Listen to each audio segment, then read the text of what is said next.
As I wandered through the quaint streets of this small, seemingly innocuous town, the sun began to dip below the horizon, casting long shadows that seemed to stretch and twist with every step I took. I had come here to find a bit of history, maybe snap some photos for my blog, but now, with night creeping in, I realized I had no idea where I was. The town was a maze of cobblestone alleys and narrow, winding paths, each turn looking distressingly similar to the last. My phone, which I had been using for navigation, had long since lost its signal, and the battery was dangerously low. I quickened my pace, hoping to stumble upon something familiar, but the deeper I ventured, the more isolated I felt. Very calm I trail her. As I turned into an alley, darker than the rest, I heard laughter.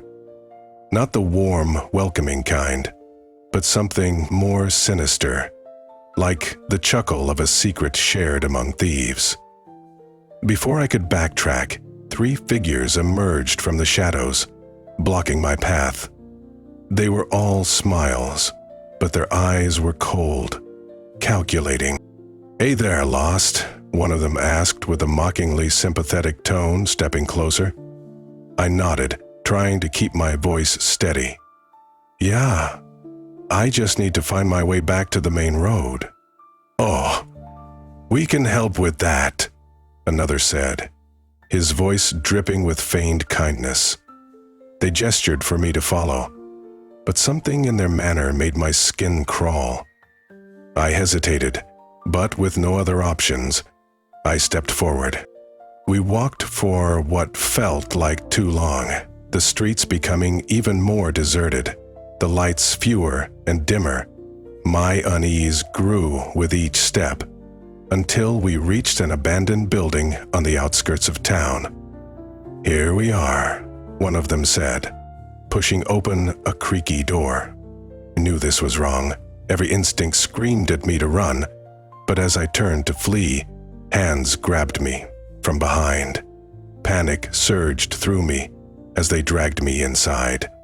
The building was dark, smelled of mold and decay, and the only light came from a flickering bulb hanging from the ceiling. They started talking in hushed tones, debating what to do with me. I heard phrases like, "No one will miss her," and "easy money."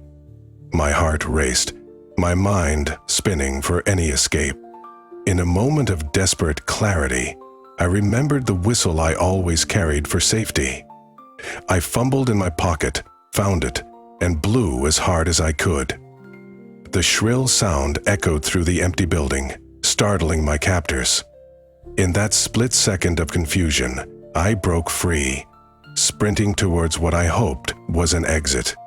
I ran, my legs fueled by fear and adrenaline, until I burst out into the night, not caring which direction I went as long as it was away from them. I ran until my lungs burned and my legs gave out, collapsing near the edge of town, where, miraculously, I found a police car patrolling. I told my story, breathless and shaking, to the officers, who immediately took me seriously. They knew of this group, and my escape gave them the lead they needed to finally act.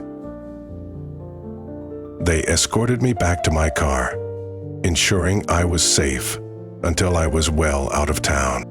That night, I learned the hard way about the dangers lurking even in the smallest, quietest places.